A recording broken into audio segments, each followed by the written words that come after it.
The thunder cracked across the Montana sky like a whip, as Olivia Winters clutched her infant daughter tighter against her chest, the tattered shawl doing little to shield either of them from the relentless downpour.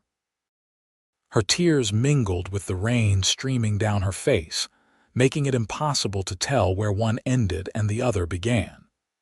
The muddy road stretched endlessly before her, each step more difficult than the last as her worn boots sank into the mire of the rutted trail. It was 1876, 3 years since she'd left Boston with dreams of a new life in the West. Now, at 22, those dreams lay shattered around her like the remnants of the life she'd tried to build with a man who'd proven as false as fool's gold. "Hush now, Emma," she whispered to the 6-month-old bundle whimpering against her. "We'll find shelter soon." The words rang hollow even to her own ears. They were miles from the nearest town, and the storm showed no signs of abating. Her husband Thomas had abandoned them 2 days prior, taking their horse, their savings, and whatever remained of Olivia's belief in happy endings. The sound of hoofbeats approaching from behind barely registered through the drumming rain. Olivia moved to the side of the road, keeping her head down. Lone travelers were common enough on these trails, but a woman alone with a child was vulnerable in ways she'd come to understand all too well. The rider slowed as he approached, and Olivia clutched Emma tighter, ready to flee into the woods if necessary. The horse, a magnificent chestnut stallion, came to a halt beside her. "Madam," the voice was deep, carrying a hint of Texas in its careful drawl, "you shouldn't be out in this weather." Olivia looked up, blinking rainwater from her eyes. The man sat tall in his saddle, water streaming from the brim of his hat. His face was partially shadowed, but she could make out a strong jaw darkened with several days' worth of stubble. "I have no choice," she replied, her voice barely audible above the storm. The rider dismounted in one fluid motion, revealing his considerable height. "Name's Preston Raid," he said, approaching slowly as if worried he might frighten her. "You and that baby need shelter." Olivia took a step back. "We're fine." Preston Reed tilted his head slightly, rainwater cascading from his hat brim. "With all due respect, madam, you're about as far from fine as a person can get." The baby let out a wail then, as if to confirm his assessment. Olivia tried to soothe her, but Emma's cries grew more insistent. The cold and wet had become too much. "My ranch is about 3 miles up this road," Preston said, gesturing with a gloved hand. "There's a warm fire, dry clothes, and hot food." He paused, then added, "No strings attached. You can leave at first light if you want." Olivia hesitated. Her options were painfully limited. Emma's forehead felt warm against her neck despite the cold rain, the beginning of a fever, perhaps. The thought of her daughter suffering because of pride was unbearable. "I don't need charity," she said, even as her body swayed with exhaustion. "It's not charity to help a neighbor in need," Preston replied. "It's what decent folk do." He moved closer, standing now just a foot away. "May I?" he asked, extending his arms toward her and the baby. Something in his eyes, a steadiness, an absence of the hunger she'd learned to recognize in men, made her nod slightly. Preston carefully took Emma, cradling her with surprising gentleness for hands so large and weathered. He quickly tucked the infant inside his long duster, providing immediate shelter from the rain. "Your turn," he said, turning back to Olivia. Before she could protest, he had lifted her by the waist and placed her on his horse with a strength that made the action seem effortless. He handed Emma back to her, then mounted behind, one arm reaching around to take the reins while the other steadied her. "Hold on," he instructed, urging the horse forward. As they rode through the storm, Olivia found herself leaning back against the solid warmth of Preston Reed's chest, too exhausted to maintain her rigid posture. Emma had quieted, soothed by the rhythmic motion of the horse and the newfound dryness under the cowboy's coat. The ranch appeared through the rain as a collection of sturdy buildings nestled against the foothills. The main house was larger than Olivia had expected, built of solid timber with a wide porch wrapping around its front. Smoke curled from the chimney, promising the warmth Preston had mentioned. He guided the horse directly to the house, dismounting quickly before helping Olivia down. The porch provided immediate relief from the downpour, and Olivia felt a moment of disorientation at the sudden absence of rain on her face. Preston opened the door, ushering her inside. "Mrs. Norwood," he called out, "we have guests in need of assistance." A woman in her 60s emerged from what appeared to be the kitchen, wiping her hands on an apron. Her gray hair was pulled back in a neat bun, and her eyes widened at the sight of Olivia and the baby. "Goodness gracious," she exclaimed, immediately taking charge. "Bring them by the fire, Mr. Reed. I'll fetch towels and dry clothes." Preston guided Olivia to a large stone fireplace where flames leaped and crackled, casting the room in a golden glow. The warmth reached for her like welcoming hands. "Mrs. Norwood is my housekeeper," Preston explained, taking a step back. "She'll help you and the little one get dried and changed. I'll see to my horse and be back shortly." Before Olivia could thank him, he was gone, the door closing firmly behind him. Mrs. Norwood returned with an armload of towels and clothing. "Let's see to that baby first," she said kindly. "Poor mite sounds congested." Indeed, Emma's breathing had a worrying rattle to it. Olivia surrendered her daughter to Mrs. Norwood's capable hands, watching anxiously as the older woman unwrapped the sodden blankets. "She's a beautiful child," Mrs. Norwood commented, efficiently drying Emma and wrapping her in fresh, warm flannel. "What's her name?" "Emma," Olivia replied, accepting a towel for herself. "She's 6 months old." Mrs. Norwood nodded, examining the baby with gentle thoroughness. "She's got a slight fever, but nothing too concerning yet. A warm, dry night and some willow bark tea should set her right." She handed Emma back to Olivia. "Now, let's get you changed before you catch your death." The borrowed dress was simple but clean and warm, if a bit large. Mrs. Norwood brought a brush for Olivia's long auburn hair, which she dried by the fire as Emma dozed in her arms, wrapped in fresh blankets. By the time Preston returned, Olivia looked almost like a different woman. The fire had brought color back to her cheeks, and her hair fell in damp waves around her shoulders. Preston had changed as well, his rain-soaked clothes replaced by clean trousers and a flannel shirt, his dark hair still damp at the ends. He paused momentarily upon seeing her, then crossed to the fire, his expression carefully neutral. "Mrs. Norwood has prepared a room for you and the little one," he said, "and there's stew if you're hungry." "Thank you, Mr. Reed," Olivia replied formally. "But I should explain. No need for explanations tonight," he interrupted gently. "You're exhausted and that baby needs rest. Whatever brought you to that road in the rain can wait until morning." Mrs. Norwood appeared with a tray bearing bowls of fragrant stew and fresh bread. "Eat first, talk later," she insisted, setting the tray on a small table near the fire.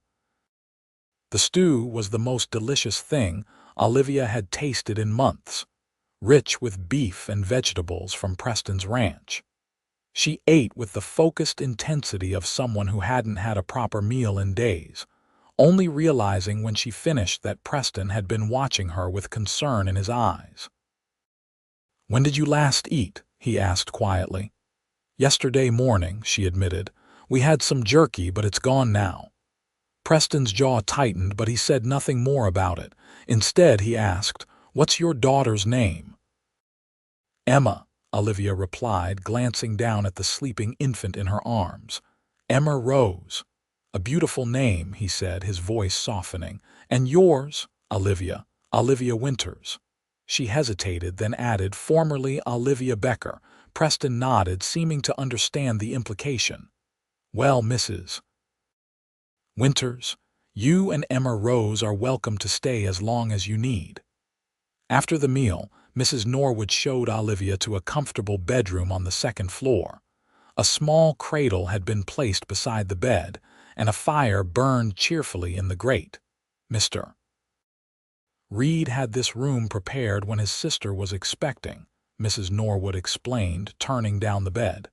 Sadly, she lost the baby and never came to visit. The cradle was meant to be a gift. Olivia felt a pang of sympathy. That's terribly sad. Yes, it was a difficult time. Mr. Reed takes family seriously. Mrs. Norwood arranged the pillows. He's a good man, Mrs. Winters, one of the best I've known in my 63 years. She paused, then added, whatever trouble you're running from, you're safe here. The words brought unexpected tears to Olivia's eyes. Thank you. Sleep well. I'll be just down the hall if you need anything for the baby.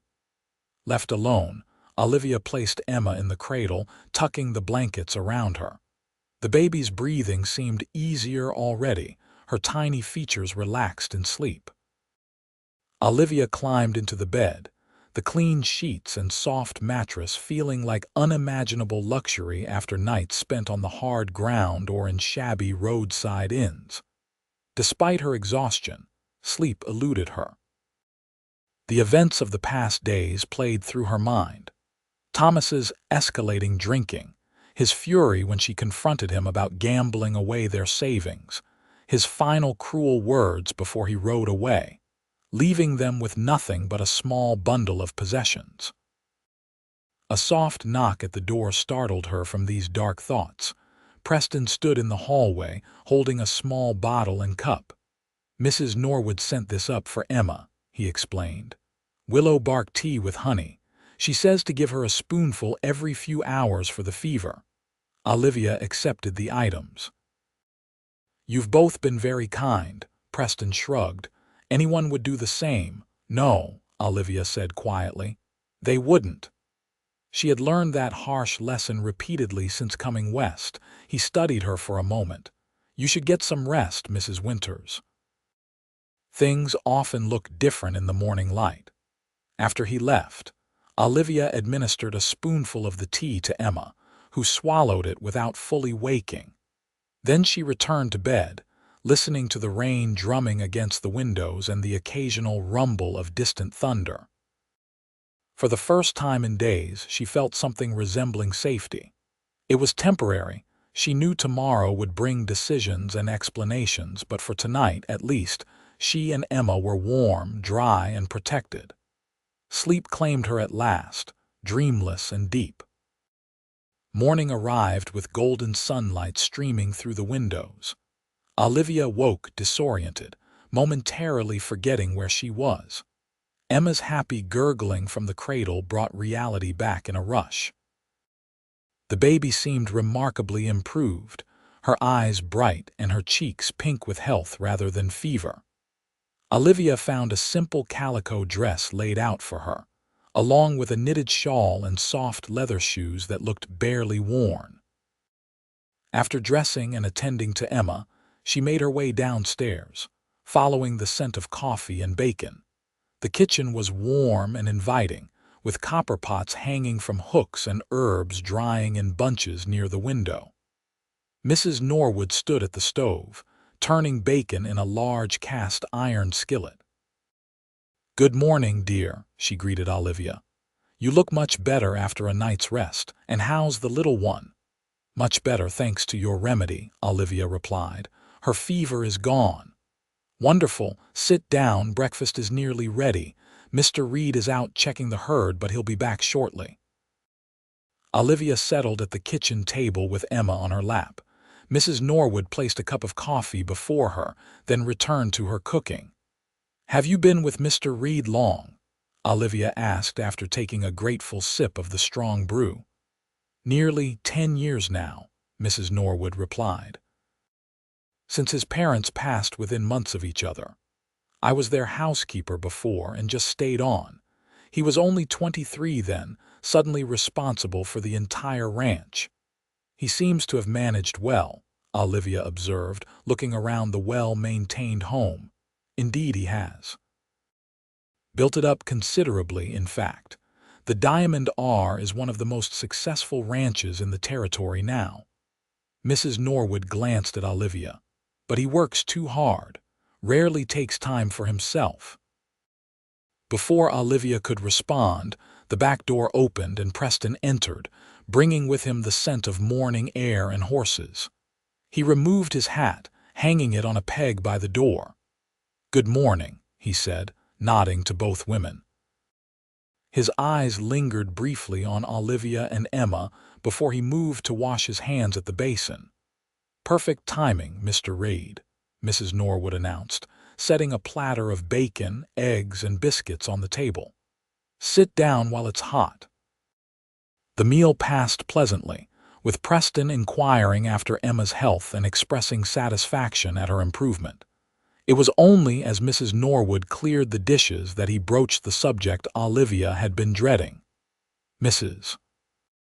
Winters," he began, his tone gentle but direct, "I don't mean to pry, but I need to understand your situation. A woman and baby alone on that road." He left the sentence unfinished. Olivia took a deep breath. "My husband abandoned us 3 days ago. We were traveling to Helena, where he claimed to have prospects. But Thomas, he has a weakness for gambling and whiskey. He lost our money, then took what little we had left, including our horse, and rode off." Preston's expression darkened. "Leaving you and an infant to fend for yourselves miles from anywhere." "Yes." Olivia lifted her chin slightly. "I kept walking, hoping to reach the next town. Then the storm came." "And where were you headed before Helena?" he asked. "We had a small homestead near Bannock," she explained. "But we lost it. Thomas borrowed against the property without telling me, when we couldn't repay the loan." She shrugged, the gesture conveying the inevitability of what had followed. Preston was silent for a moment, considering. "Do you have family you can go to?" "No. My parents died of influenza when I was 18. I came west with Thomas shortly after. We married in Boston and headed to Montana to start a new life." The irony of how that dream had ended wasn't lost on her. "I see." Preston's fingers drummed briefly on the table. "Well, you're welcome to stay here until you decide what to do next. The ranch is busy this time of year, calving season, and Mrs. Norwood could probably use an extra pair of hands." Olivia straightened. "I can work, Mr. Reid. I'm not afraid of hard labor, and I can pay my way." Something like approval flickered in his eyes. "I don't doubt it, Mrs. Winters. But for now, just rest and recover. There's time enough to discuss arrangements." After breakfast, Preston excused himself to return to his work. Olivia insisted on helping Mrs. Norwood with the dishes and other kitchen chores, Emma contentedly playing with a wooden spoon on a blanket spread nearby. "He's not usually so quick to invite strangers to stay," Mrs. Norwood commented as they worked. "Mr. Reid tends to keep to himself." "I'm grateful for his kindness," Olivia replied, "but we won't impose for long." Mrs. Norwood gave her a shrewd look. "Where will you go?" The question struck Olivia silent. She had no answer, no plan beyond the desperate need to keep moving forward that had driven her through the rain yesterday. "I don't know," she admitted finally, "but I'll figure something out. I always do." The day passed quickly as Olivia assisted Mrs. Norwood with household tasks. The work was familiar and comforting: laundry, bread making, preserving the early summer berries Mrs. Norwood had picked the previous day. Emma napped and played, clearly thriving in the peaceful environment. Late in the afternoon, Olivia stepped onto the porch for a moment of quiet. The ranch spread before her in a panorama of green pastures and distant mountains, cattle grazing in the lower fields. The storm had cleared completely. leaving the landscape washed clean and vibrant under the summer sun. Movement caught her eye. Preston riding in from the east pasture, accompanied by two other men on horseback.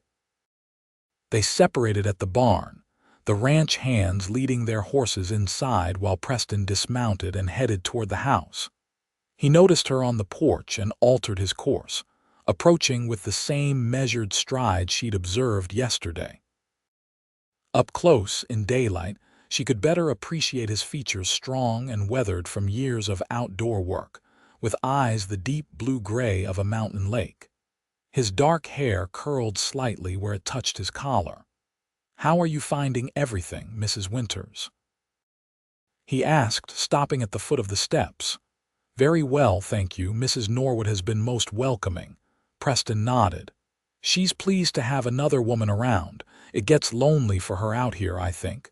"You have a beautiful ranch," Olivia said, gazing out at the vista. "Thank you. My father started it with just 50 acres and 20 head of cattle. We're up to 2,000 acres now." There was justified pride in his voice. "You've accomplished a great deal." A smile briefly transformed his serious face. "We work hard, Mr. Raid," Olivia began, deciding to address the situation directly. "I want to thank you again for your help yesterday, but I don't want to take advantage of your generosity. If you could point me toward employment opportunities in the nearest town, Mrs. Winters," he interrupted gently. "There's no need to rush. The nearest town is Sweetwater, 15 miles east, and while it's decent enough, opportunities for a woman alone with a child are limited." His tone made clear what kind of opportunities might be available. "I'm not afraid of hard work," she repeated her earlier assertion. "I don't doubt that for a moment." He considered her for a second. "Can you ride?" "Yes, quite well. My father taught me as a girl." "Good. Tomorrow, if you're willing, I'll show you the ranch. Then perhaps we can discuss how you might fit in here if that's what you decide." Before she could respond, Emma's cries drifted through the open window. "I should tend to her," Olivia said. Preston nodded. "Of course. We'll talk more at supper." That evening's meal was more substantial than breakfast, with a roast, potatoes, and fresh baked bread. Preston ate with the focused efficiency of a man accustomed to regarding food as necessary fuel rather than pleasure. Still, he complimented Mrs. Norwood's cooking and engaged Olivia in polite conversation about her life before coming west. She shared carefully edited stories of her childhood in Boston, where her father had been a moderately successful merchant. Preston, in turn, spoke of growing up on the ranch, learning the cattle business from his father. "It wasn't always easy," he admitted. "We had some lean years, especially during the war, but my father was determined to build something lasting. And you've continued his legacy admirably, Mrs. Norwood interjected with obvious pride. Preston looked almost embarrassed by the praise. "I've been fortunate. Good land. Good men working with me." After dinner, they moved to the sitting room where Mrs. Norwood took Emma to allow Olivia a brief respite. The baby had grown attached to the older woman already, gurgling happily in her arms. Left alone with Preston, Olivia felt a sudden awkwardness. He seemed to share the feeling, standing by the fireplace with a slight stiffness to his posture. "Mrs. Winters," he began after a moment, "I hope you don't find my next question intrusive, but I need to ask. Is there any chance your husband might come looking for you?" The question startled her. "Thomas? No, I don't believe so. He made his feelings quite clear when he left." Preston nodded, his expression unreadable. "Good. That's good. You were concerned he might cause trouble?" Olivia asked. "I've seen men change their minds before, come back when it suits them." There was something in his tone, a personal knowledge that went beyond general observation. "Thomas won't be back," Olivia said with certainty. "He's not the type to reconsider once he's made a decision, especially when it involves responsibility." Preston studied her for a moment. "You speak of him without bitterness." "I save my bitterness for myself," she replied honestly. "For being foolish enough to believe in him for so long." "That's not foolishness, Mrs. Winters. That's loyalty, a rare quality." Their eyes met briefly, and Olivia felt a strange flutter in her chest. She looked away first, uncomfortable with the sensation. "Mr. Raid," she said, changing the subject, "if I stay on temporarily, I insist on working. Not just helping Mrs. Norwood, but contributing in a meaningful way." He considered this. "Can you keep accounts? Read and write well?" "Yes, very well. My father insisted on a thorough education." "Then perhaps you could help with the ranch ledgers. Mine are a disaster, according to the bank in Sweetwater." He gave a self-deprecating smile.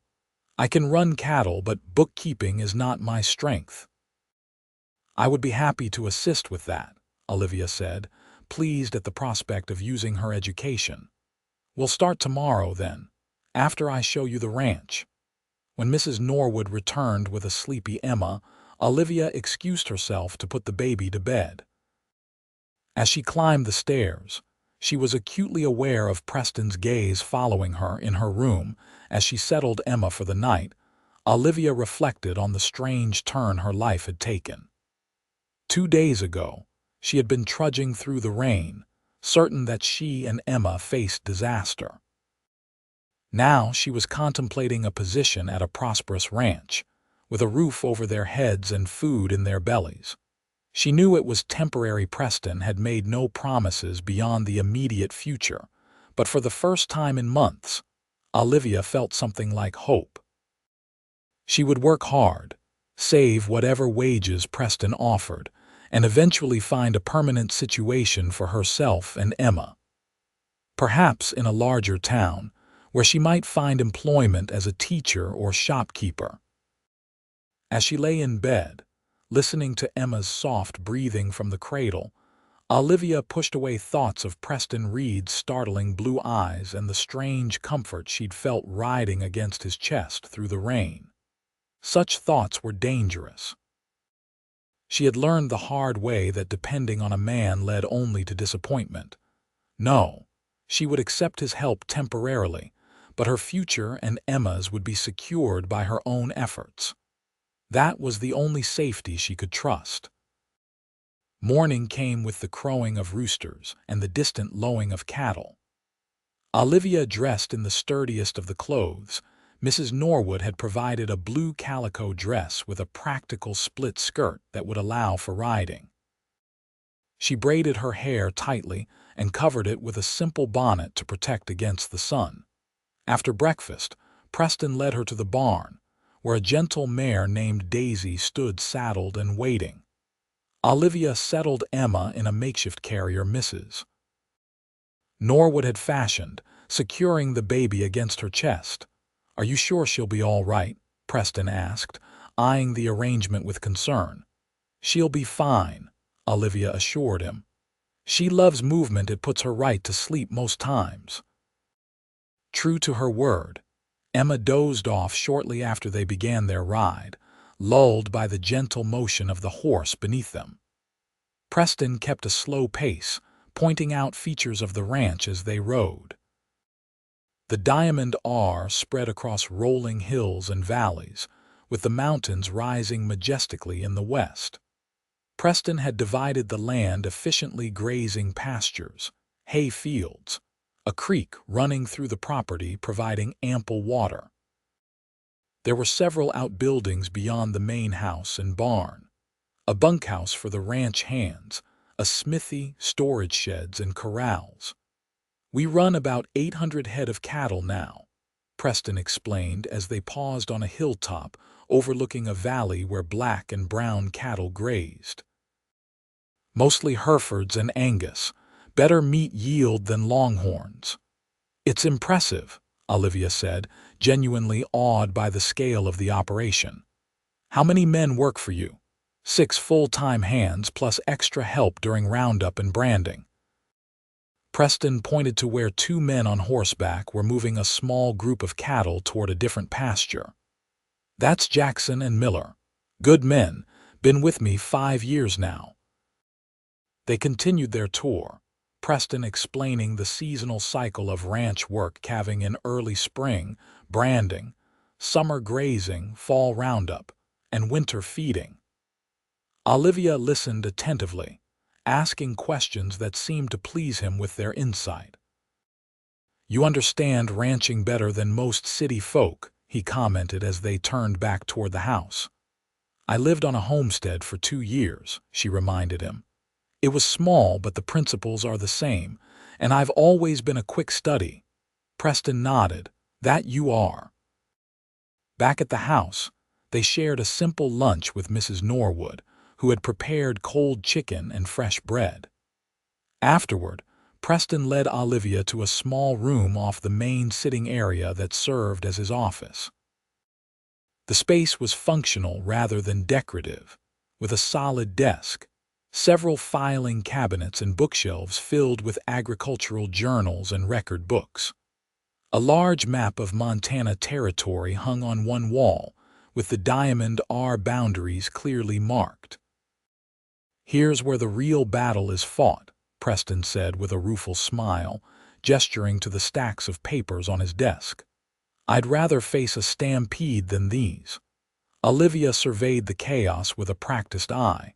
"It's not so bad, just needs organization. That's what I'm hoping you can provide." He pulled out a chair for her. "These are the current ledgers. The bank needs updated accounts by the end of the month for a loan renewal." For the next several hours, Olivia immersed herself in the ranch's financial records. Emma napped in a basket Mrs. Norwood had lined with soft blankets, occasionally waking for feeding or attention, but generally content to observe the new surroundings. Preston worked alongside Olivia, answering questions about particular transactions and explaining the ranch's income streams and expenses. She was impressed by the operation's profitability. The Diamond R was clearly well managed despite the disorganized bookkeeping. "You've done remarkably well," she commented, reviewing the previous year's figures. "Especially considering the drought last summer. We were lucky. The creek never fully dried up and we'd stockpiled enough hay to see us through." Preston leaned back in his chair, stretching. "Many neighboring ranches weren't so fortunate." "It's not luck, it's good planning," Olivia corrected him. "You anticipated the problem and prepared accordingly." He seemed pleased by her assessment. "My father always said a rancher needs to think a full season ahead at minimum." Wise advice. Olivia made a final note in the ledger and closed it. "I think I understand your system now, such as it is. With your permission, I'd like to implement some changes to make the accounting clearer." "You have complete authority," Preston said immediately. "Do whatever you think best. The bank will be grateful, and so will I." Their eyes met across the desk, and again Olivia felt that strange flutter in her chest. She looked down quickly, arranging the papers before her into neat stacks. "I should check on Emma," she said, rising. Preston stood as well. "Of course. We've worked enough for one day." That evening after dinner, Preston brought out a chess set, its pieces carved from pale and dark wood. "Do you play?" he asked Olivia. "My father taught me," she replied, "though I haven't played in years. Would you care for a game? It helps clear the mind after a day of figures." They set up the board by the fireplace, the warm light gleaming on the polished pieces. Preston played thoughtfully but not aggressively, making the occasional deliberate mistake that Olivia suspected was intended to prolong their game. "You're being kind," she said after capturing his knight too easily. He looked up, surprised. "What do you mean? You could have blocked that move easily. You're letting me win." A slow smile spread across his face. "Mrs. Winters, I assure you I never deliberately lose at anything. If I made an error, it's because your strategy distracted me." Something in his tone made her cheeks warm. "Then I apologize for the accusation." "No apology needed. It's refreshing to play with someone who notices such things." They continued their game, the conversation flowing more easily than before. Preston asked about her life in Boston, and Olivia found herself sharing stories of her childhood sailing in the harbor with her father, attending lectures at the Athenaeum, the books she had loved. "You must miss city life," Preston remarked as he considered his next move. "Sometimes," Olivia admitted. "I miss the libraries most of all, I think. And the music." "We have books," Preston said, gesturing to the shelves lining one wall of the sitting room. "My mother was a great reader." "Feel free to borrow anything that interests you. Thank you, I would enjoy that." Preston moved his queen, then sat back. "Check." Olivia examined the board with surprise, then laughed. "You weren't being kind after all." "Never," he agreed with a smile. She studied the board, finding her escape route. "Not checkmate yet, Mr. Reed." They played until the fire burned low, each winning one game. When Emma began to fuss, signaling her bedtime, Olivia reluctantly excused herself. "Thank you for the games," she said as she gathered Emma into her arms. "It's been a long time since I've had such pleasant competition." "The pleasure was mine," Preston replied, standing as she rose.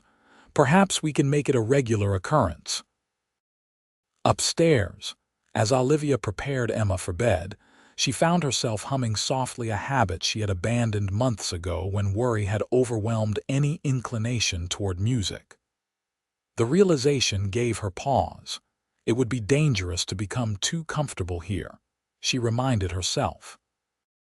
This arrangement was temporary. Preston had been kind, but kindness did not equal permanence.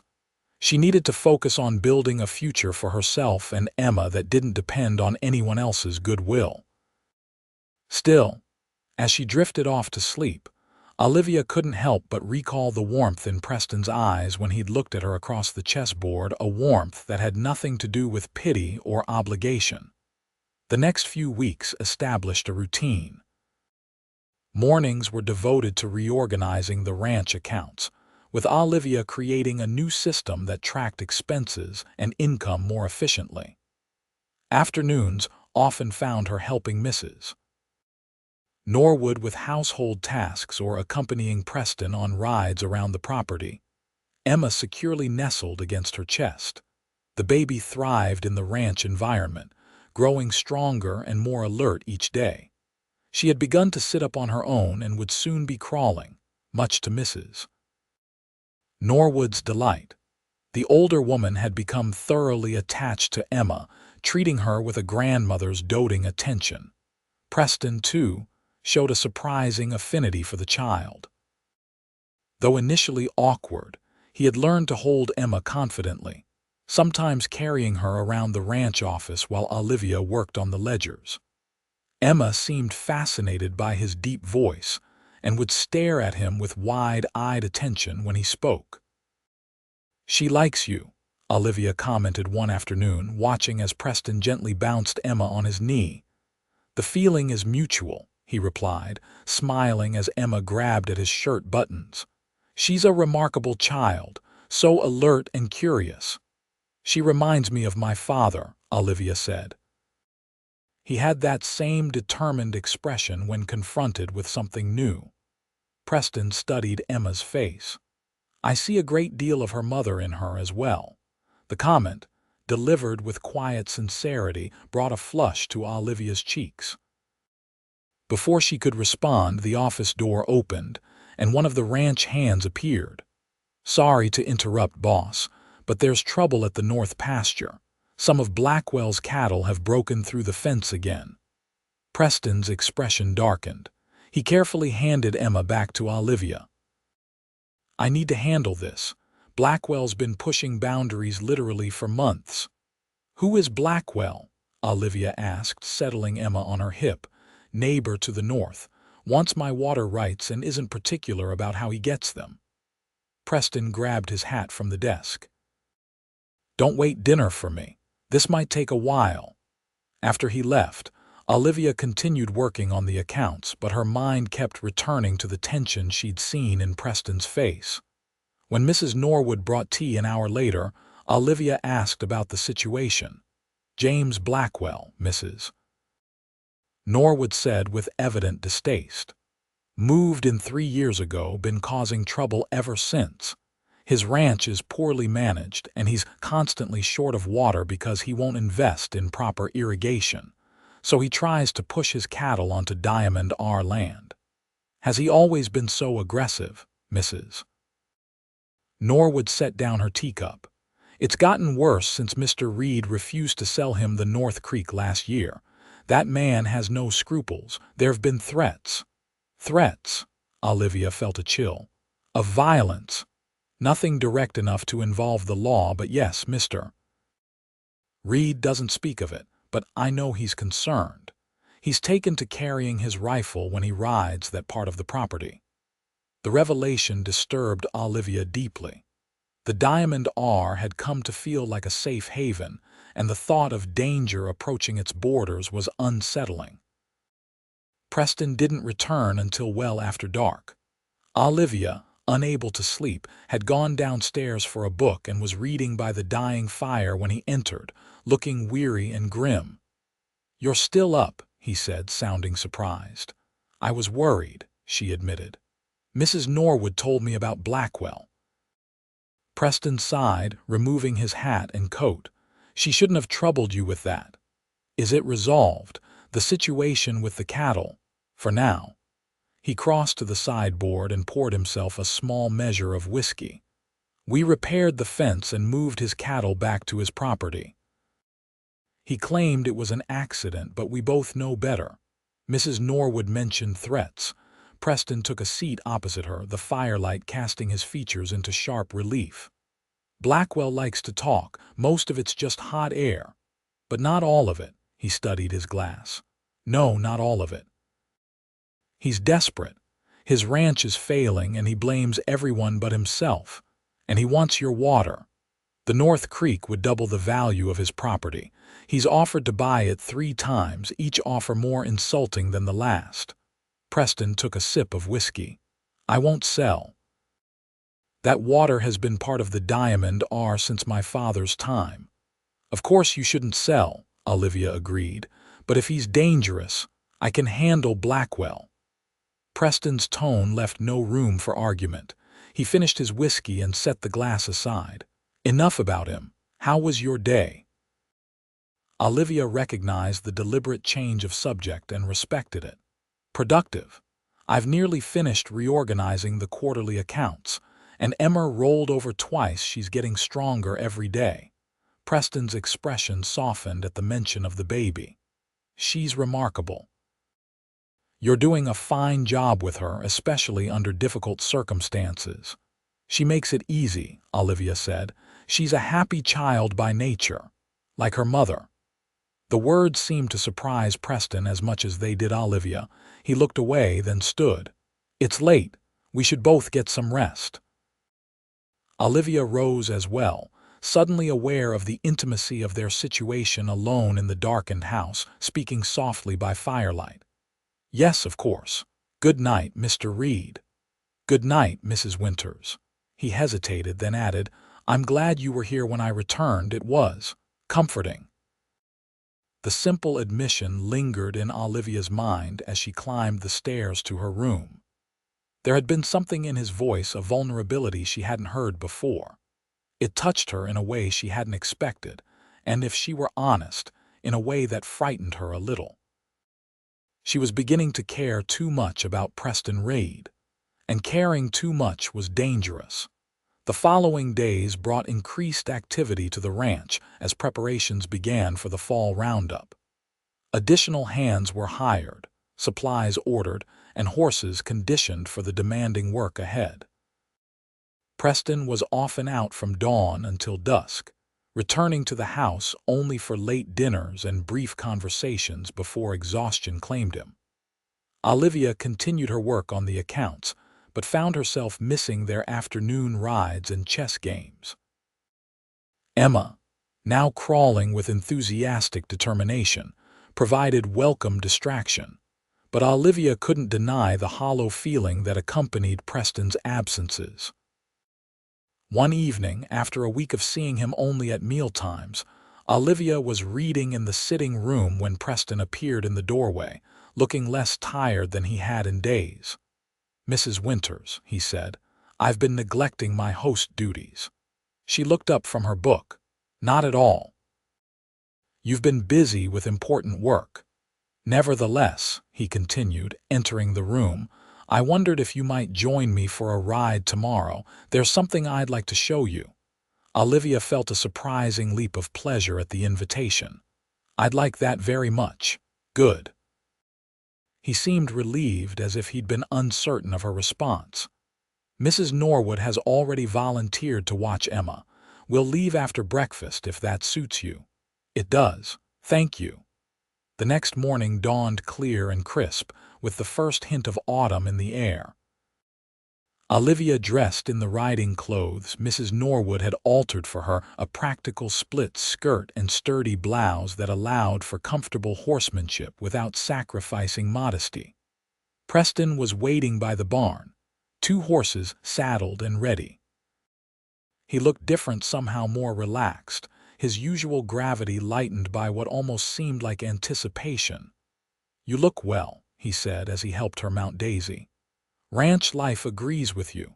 "It does," Olivia admitted, "far more than I expected." They rode east, away from the main ranch operations, following a narrow trail that wound through stands of aspen trees already beginning to turn gold with the changing season. Preston set an easy pace, pointing out landmarks and sharing stories of his childhood adventures in these woods. After an hour's ride, they emerged from the trees onto a high meadow. A small, crystal-clear lake occupied the center, its surface reflecting the blue sky and surrounding mountains with mirror-like perfection. "It's beautiful," Olivia breathed, reining in beside Preston. "My father called it heaven's mirror," Preston said, dismounting.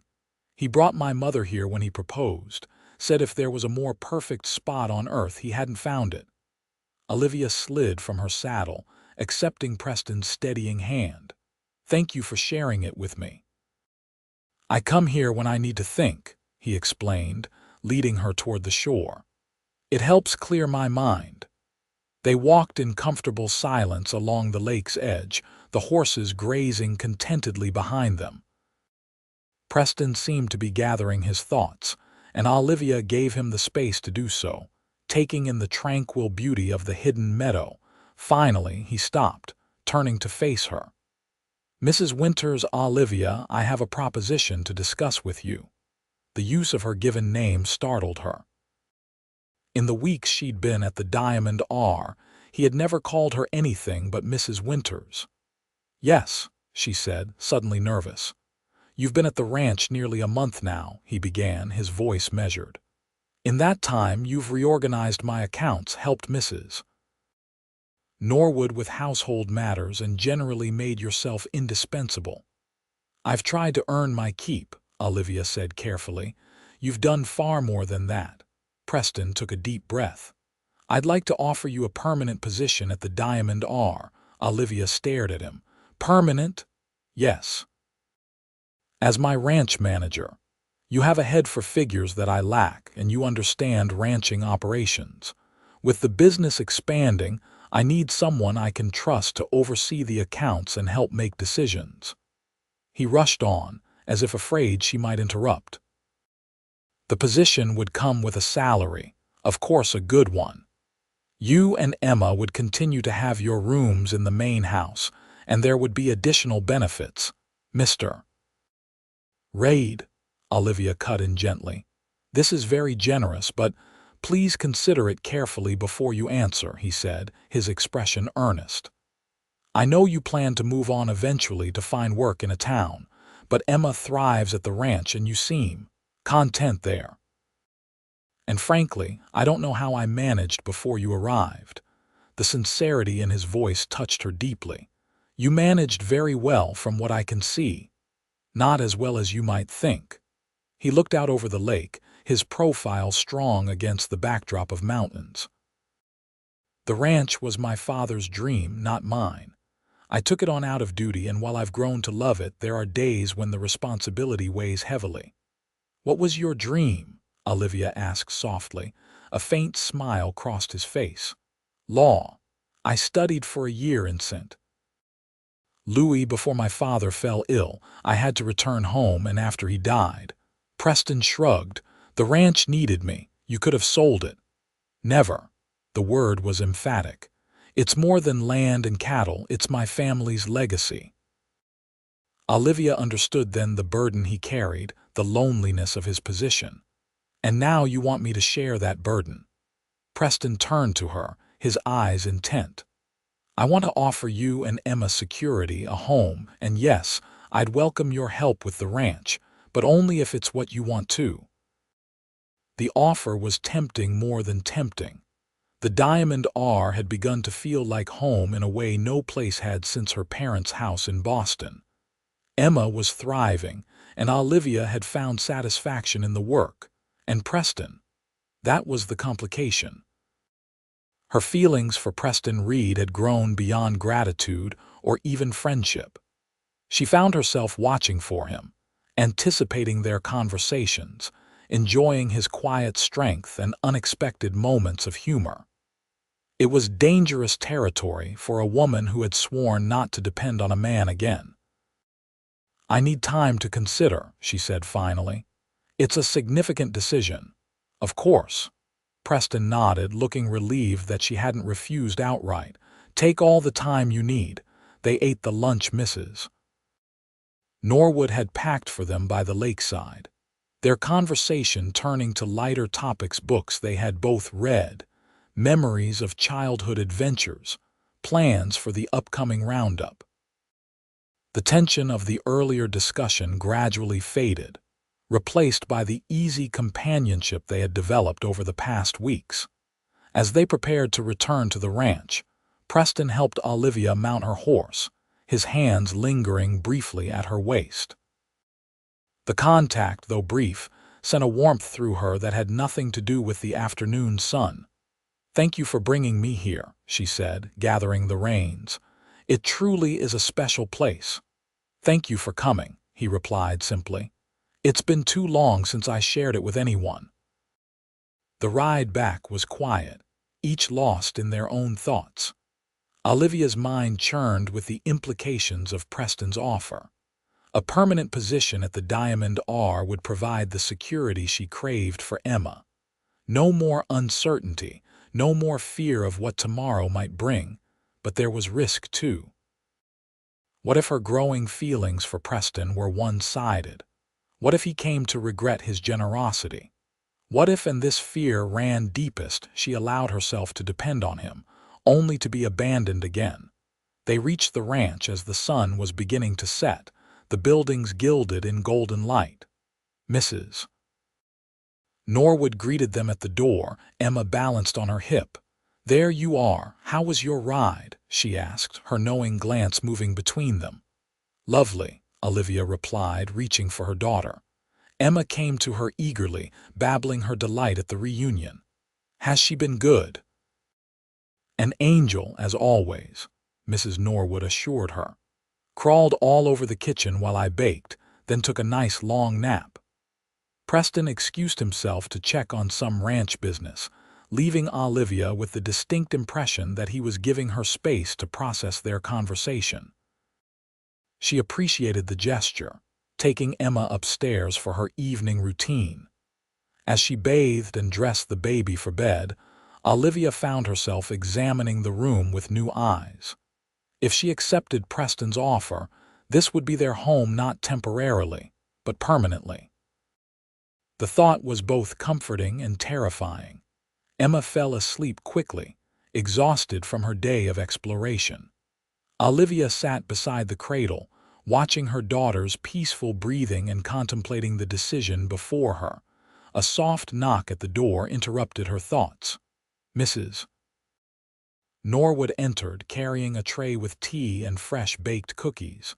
"Thought you might like a little something before dinner," she said, setting the tray on a small table. and perhaps some company if you're not too tired."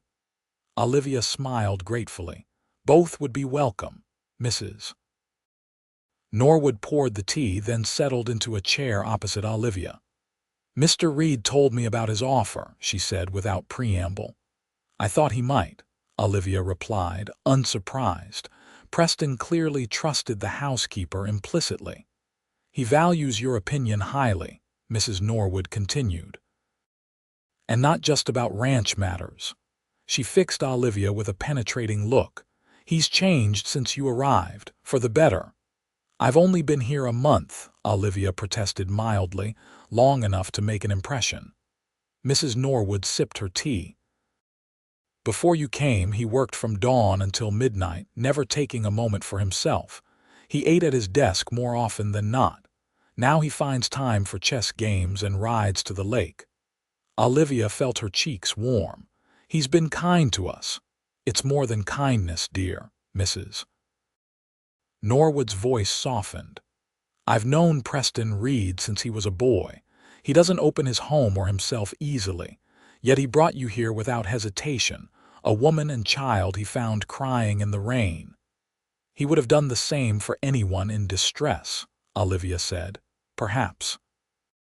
But he wouldn't have asked just anyone to stay permanently." Mrs. Norwood set down her teacup.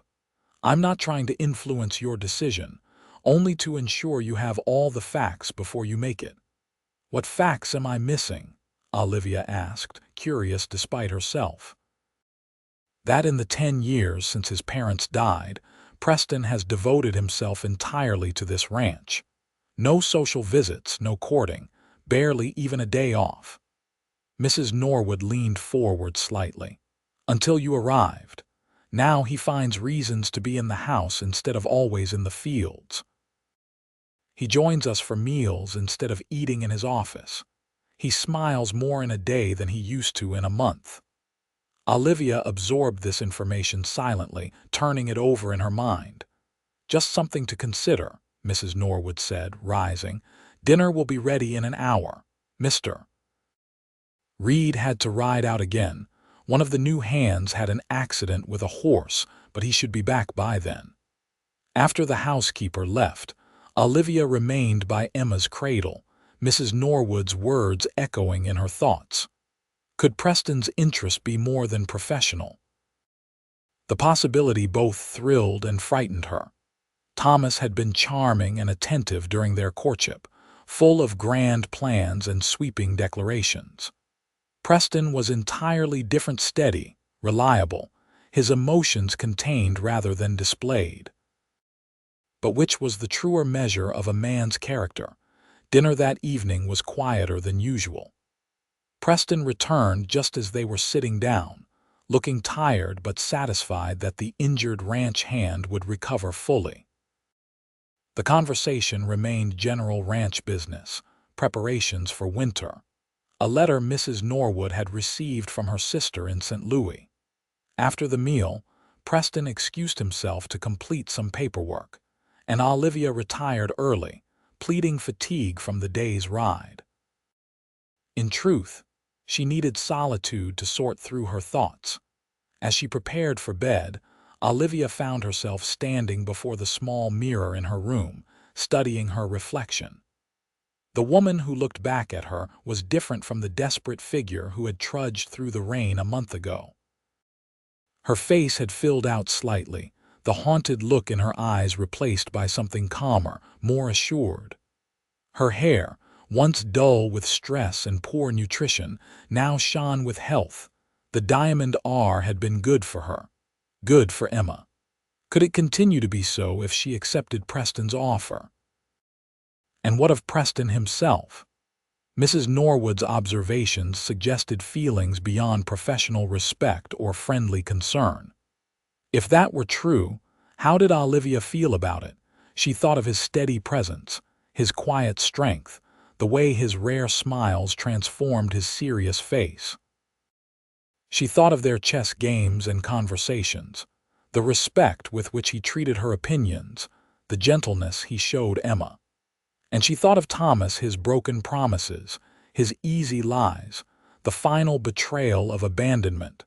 Preston Reed was nothing like Thomas Becker. But did that mean she could trust him with her future and, more importantly, with Emma's?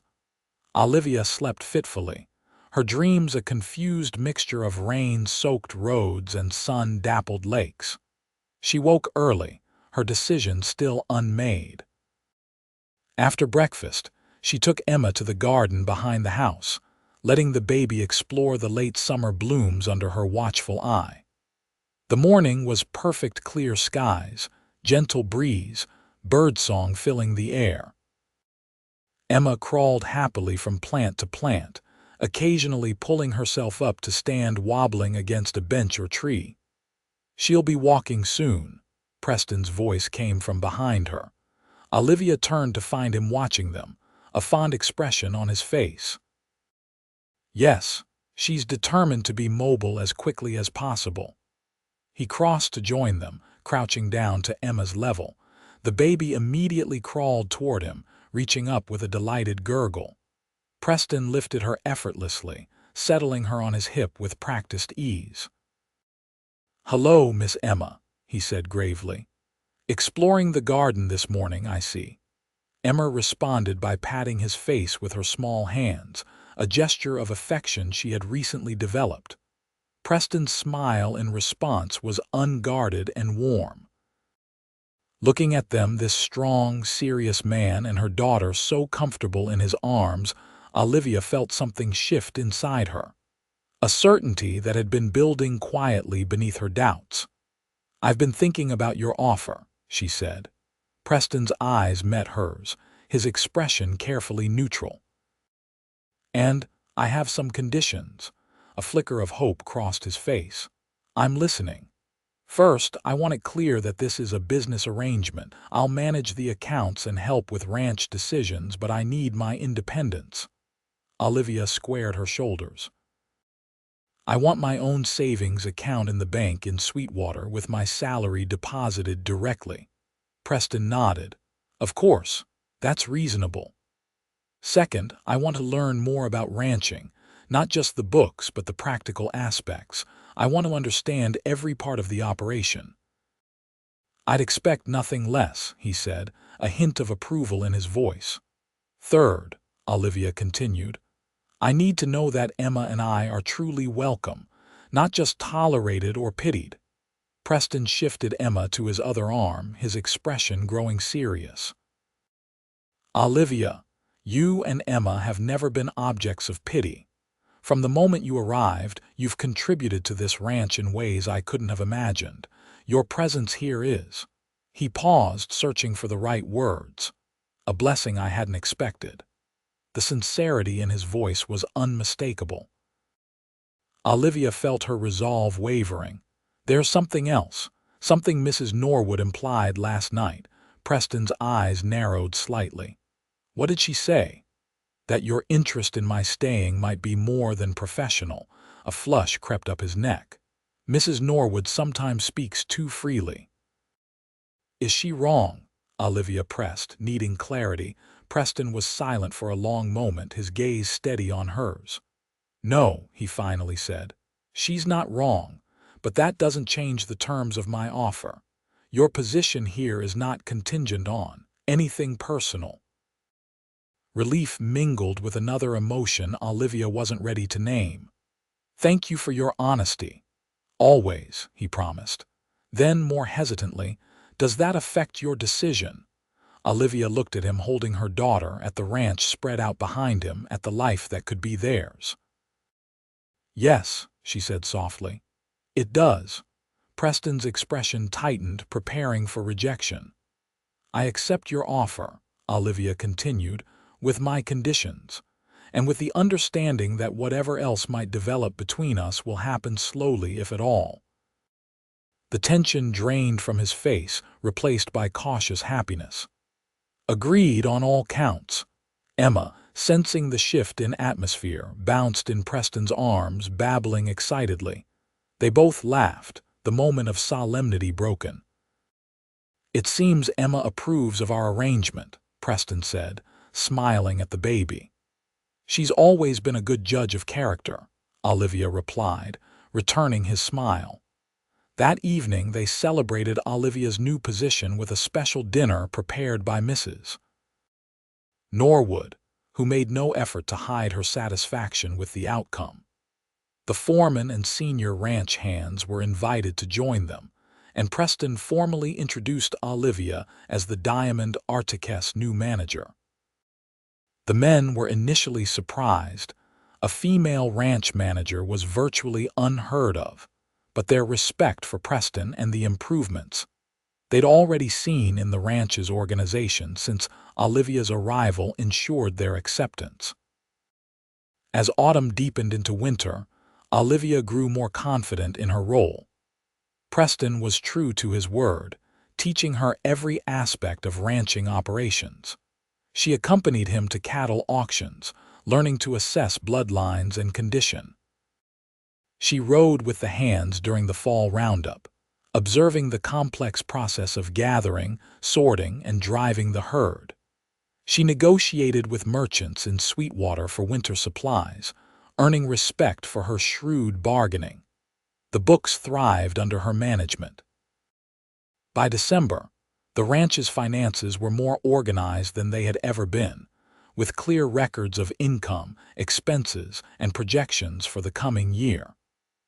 The bank in Sweetwater was so impressed with the improvements that they offered Preston a larger line of credit for expansion. Emma continued to flourish. She took her first steps just before Thanksgiving, toddling unsteadily from Olivia to Preston as they sat before the fire one evening. Her vocabulary grew daily, with Mama soon joined by Pon, her attempt at Preston, and Nora, for Mrs. Norwood. Christmas approached with a quiet excitement. The ranch hands decorated the bunkhouse with pine boughs and homemade ornaments, while Mrs. Norwood transformed the main house into a festive haven. Olivia helped, finding joy in the traditions she had missed during her difficult years with Thomas. Preston rode to Sweetwater 3 days before Christmas, returning with his saddlebags full of mysterious packages that disappeared immediately into his office. That evening, as they sat by the fire after Emma had been put to bed, he seemed unusually thoughtful. "Is something troubling you?" Olivia asked, looking up from her embroidery. Preston set aside the ranch journal he'd been reviewing. "Not troubling, no. I've been thinking about your first condition that our arrangement remains strictly business." Olivia's hand stilled. "Yes, I've respected that boundary," he continued. "These past months I've tried to be nothing more than your employer and, I hope, your friend." "You have been," she assured him. "A good employer and a valued friend." Preston nodded, seemingly gathering his thoughts. "The thing is, Olivia, my feelings haven't changed. If anything, they've grown stronger as I've come to know you better." He met her eyes directly. "I find myself wondering if yours might have changed as well." The question hung between them, earnest and unavoidable. Olivia set her embroidery aside, considering her response carefully. "When I came here," she began slowly, "I was broken in ways I didn't fully understand. Thomas hadn't just abandoned me physically, he had destroyed my ability to trust, to believe in anyone's constancy." She looked into the fire, its flames reflecting in her eyes. "I needed time to heal, to find myself again. And now," Preston's voice was quiet, Olivia met his gaze, "now I know my own strength. I've built a life here, a position I'm proud of. Emma is happy and secure." She took a deep breath. "And yes, my feelings have changed too." Hope flickered across Preston's face. "How so?" "I care for you," she said simply. "More than I thought possible, more than I was ready to admit even to myself." Preston moved from his chair to kneel beside hers, taking her hands in his. "Olivia, I don't want to rush you. I know you've been hurt, and I would never intentionally add to that pain. But I need you to know that what I feel for you and Emma is real and lasting." "I believe you," she whispered, and realized with some surprise that she truly did. Months of watching Preston's steady character, his unfailing kindness and integrity, had gradually rebuilt her capacity for trust. "May I court you properly, then?" he asked. "No more pretense that we're just employer and employee." Olivia felt a smile spreading across her face. "I would like that very much." Preston raised her hand to his lips, pressing a gentle kiss to her knuckles. "That's the best Christmas gift I could receive." Christmas morning dawned bright and clear, the ranch blanketed in fresh snow that sparkled in the sunlight. Olivia woke to Emma's excited babbling from the cradle, which had long since been replaced by a small bed appropriate for a growing toddler. "Mama, up," Emma demanded, standing in her bed with her arms outstretched. Olivia laughed, lifting her daughter and covering her face with kisses. "Merry Christmas, my love." They dressed in their finest clothes, Olivia in a deep green dress Preston had ordered from Denver as part of her first salary. Emma in a red velvet dress Mrs. Norwood had sewn for the occasion. Olivia arranged Emma's dark curls with a matching ribbon, marveling at how much her daughter had grown and changed in the months since they had arrived at the Diamond R. Downstairs, Preston and Mrs. Norwood were waiting by the Christmas tree, a magnificent pine from the ranch property, decorated with homemade ornaments, strings of cranberries, and real candles to be lit that evening. Packages were arranged beneath it, far more than Olivia had expected. "Merry Christmas," Preston greeted them, his eyes warming as they took in Olivia and Emma. He was dressed in his best suit, his usually unruly hair tamed for the occasion. "Pawn!" Emma exclaimed, reaching for him. Preston took her with a laugh, lifting her high before settling her on his hip. "Merry Christmas, Miss Emma," he said solemnly. "Shall we see what Santa brought you?" The morning was filled with delight as Emma opened her gifts, a wooden rocking horse Preston had commissioned from a craftsman in Sweetwater, a collection of carved animals, soft leather shoes for her newly walking feet, and a tiny porcelain tea set from Mrs. Norwood.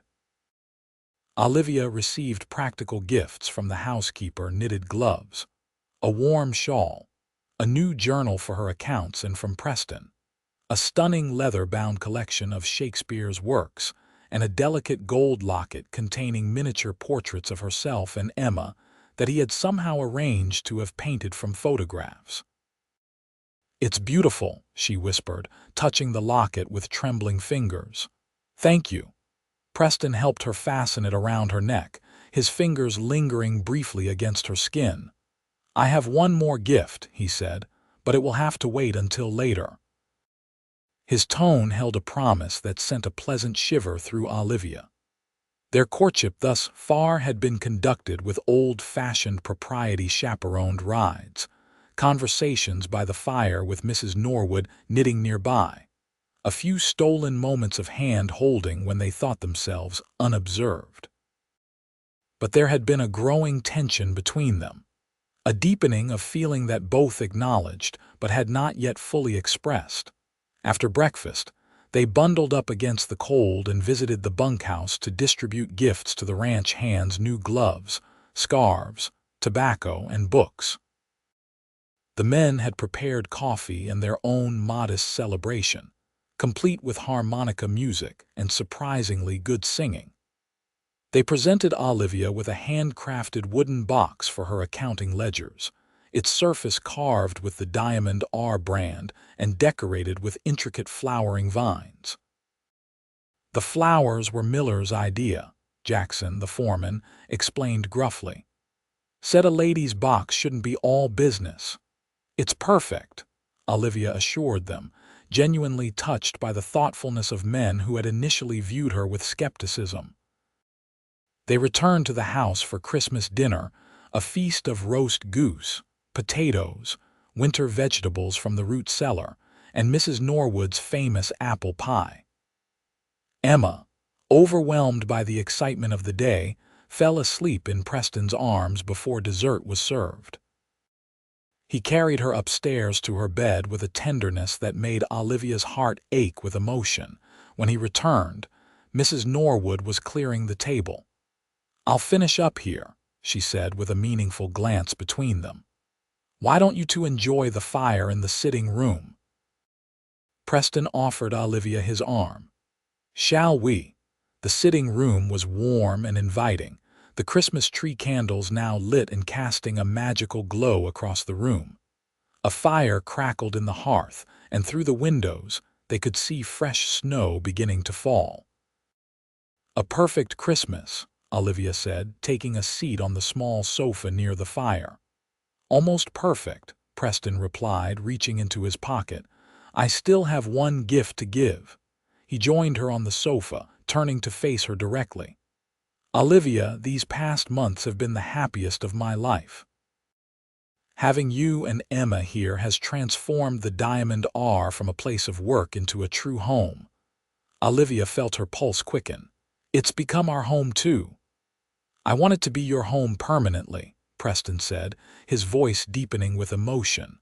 "Not as my ranch manager, but as my wife." He withdrew a small velvet box from his pocket and opened it to reveal a ring, a single perfect diamond set in gold, flanked by smaller sapphires that matched the blue of his eyes. "This was my mother's," he explained.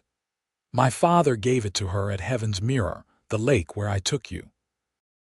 It would honor me beyond words if you would accept it, and with it, my promise to love and cherish you and Emma for all the days of my life."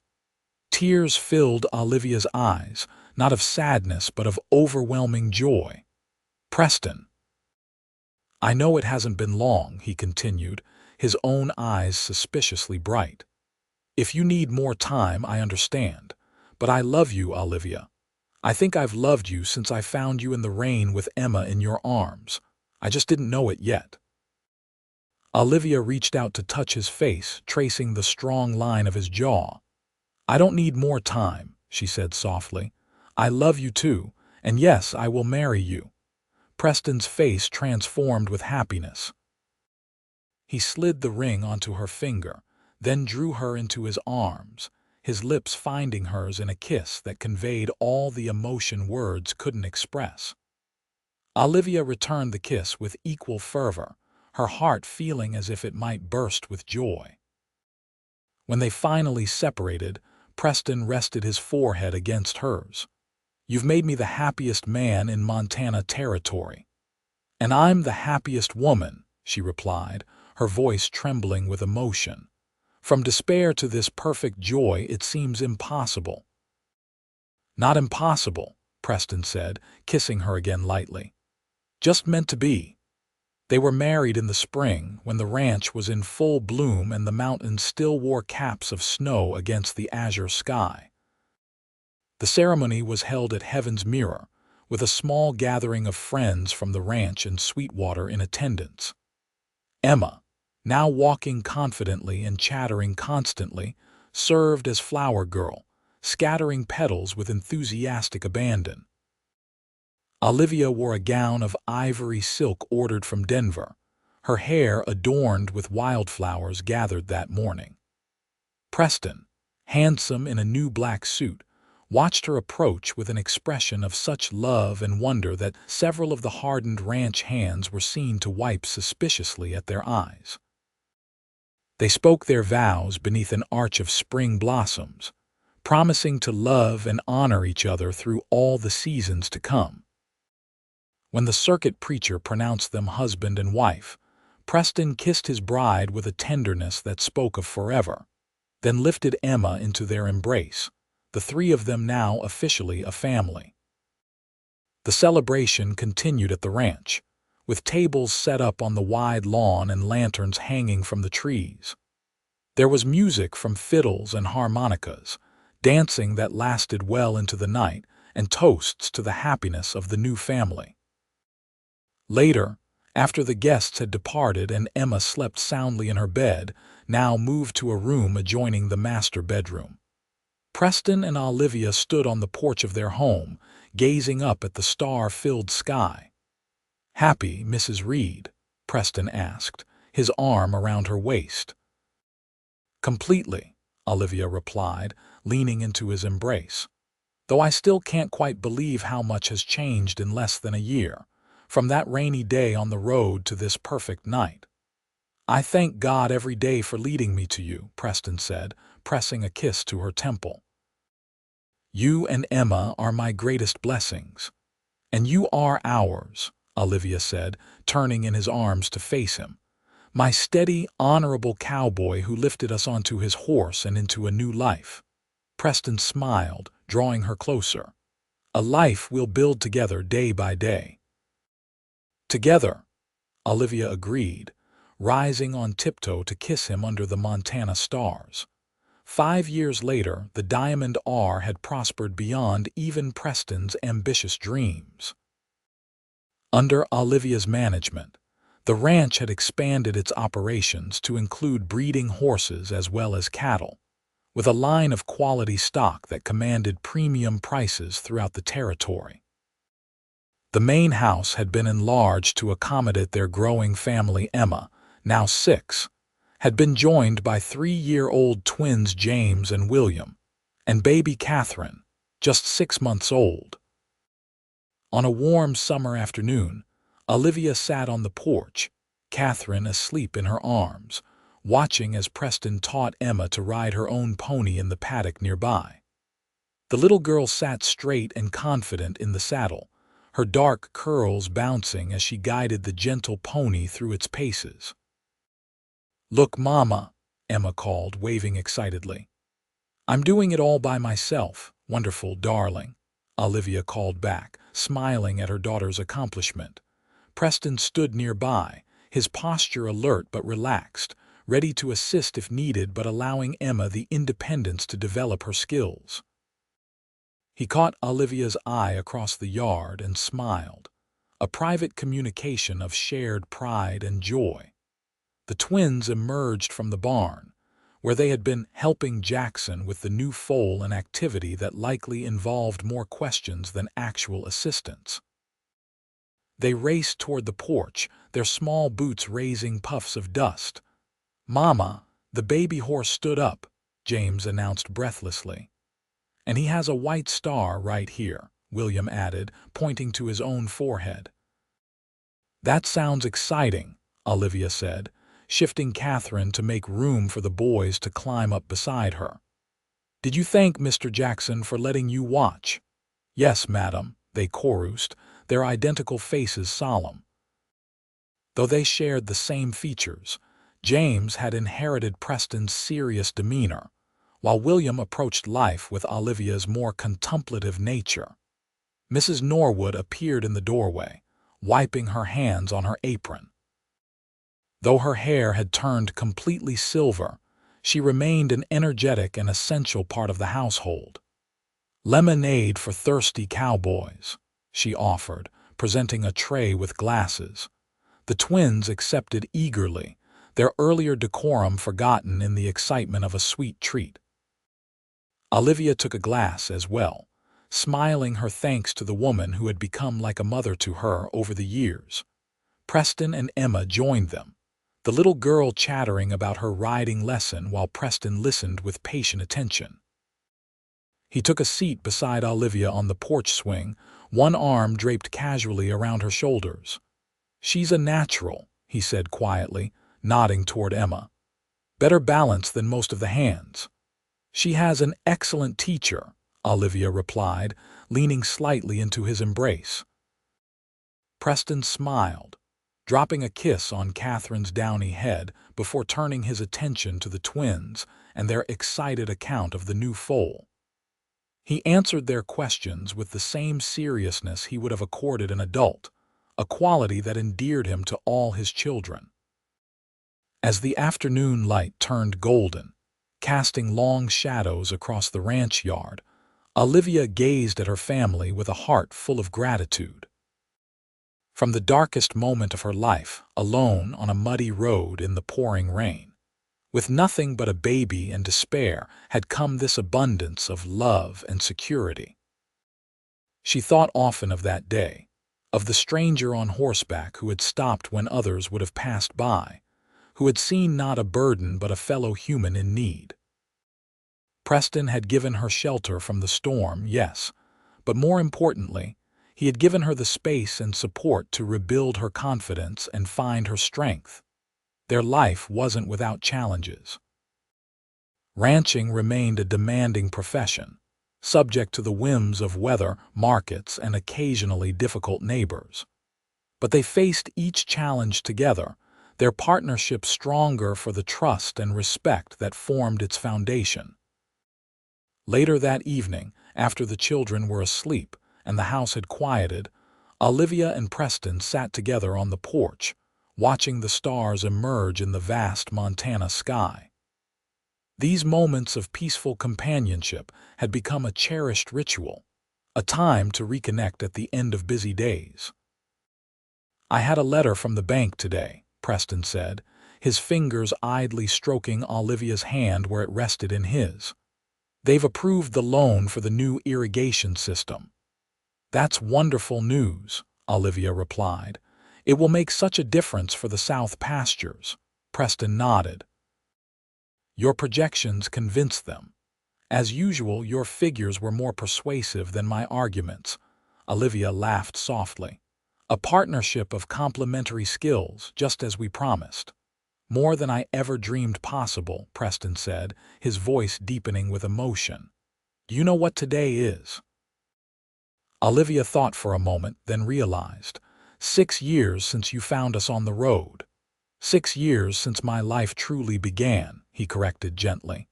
"I thought I was rescuing you and Emma that day. I didn't understand that you were rescuing me too." "How so?" Olivia asked, though she thought she knew the answer. "I was existing, not living," Preston explained.